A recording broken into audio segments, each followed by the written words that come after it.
రామాపురానికి వెళ్లే దారిలో ఒక పెద్ద చెట్టు ఎండలో నీడనిస్తుంది, తన పండ్లతో ఆకలి తీరుస్తుంది, దారినపోయే వారికి ఎంతో మేలు చేస్తుంది.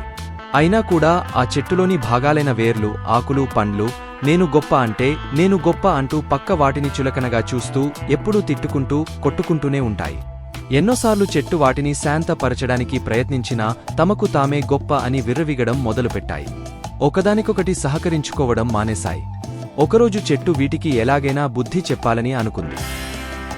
ఒకరోజు దారిని పోయే బాటసారి చెట్టు కిందకు వచ్చి చాలా ఆకలిగా ఉండటం వలన చెట్టు ఎక్కి 2 పండ్లు కోసుకుని తిని కాసేపు నీడలో పడుకున్నాడు. నాలో నీకు ఏ భాగం ఇష్టం అని ఆ చెట్టు ఆ వ్యక్తిని అడిగింది. నా ఆకలి తీర్చిన నీ పండ్లంటే చాలా ఇష్టం అని ఆ వ్యక్తి వెళ్ళిపోయాడు.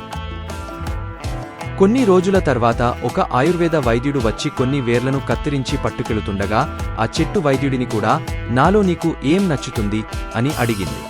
మీ వేర్లతో ఎంతో మంది రోగాలకు నేను చికిత్స చేయగలుగుతున్నా, కాబట్టి అవంటేనే ఇష్టం అని ఆయుర్వేద వైద్యుడు వెళ్ళిపోయాడు. కొన్నాళ్ల తర్వాత మంచి ఎండాకాలంలో ఒక వృద్ధుడు ఎండకి విలవిలలాడుతూ చెట్టు కిందకు వచ్చి చల్లని చెట్టు నీడలో సేద తీరాడు. 2 పండ్లు తిని కాసేపు హాయిగా నిద్రించాడు. ఎండ నుంచి ఉపశమనం కలిగిందా అని ఆ చెట్టు అతడిని అడిగింది. దానికి ఆ వృద్ధుడు చాలా హాయిగా ఉంది. ఎందరికో నీడను, ఆకలిని తీరుస్తున్న నువ్వు ఎంతో అదృష్టవంతురాలివి అన్నాడు. దానికి చెట్టు నాలో నీకు ఏ భాగం ఇష్టమో చెప్పు అని అడిగింది. దానికి ఆ వృద్ధుడు ఎండ నుంచి మీ ఆకులు, కొమ్మలు జనాలకు ఉపశమనాన్ని కలిగిస్తాయి, గాలి వీచేలా చేస్తాయి. ఇక వేర్లు ఉంటేనే చెట్టు నిలిచేది, ఆకులైనా కొమ్మలైనా పండ్లైనా విరిసేది. ఇక చెట్టు పండ్లు ఆకలి తీర్చడానికి చాలా అవసరం. కాబట్టి మీలోని అన్ని భాగాలు ముఖ్యమైనవే.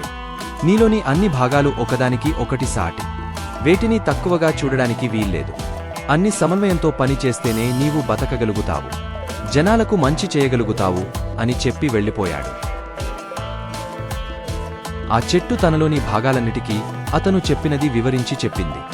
దీంతో కొమ్మలు, వేర్లు, ఆకులు, పండ్లు అన్ని సిగ్గుతో తలదించుకున్నాయి. ఎవరి గొప్ప వారిదే. ఎవరి స్థాయిలో వారు మంచి పనులు చేయగలరు. ఎవరి స్థాయిలో వారు మంచి లక్షణాలను కలిగి ఉంటారు.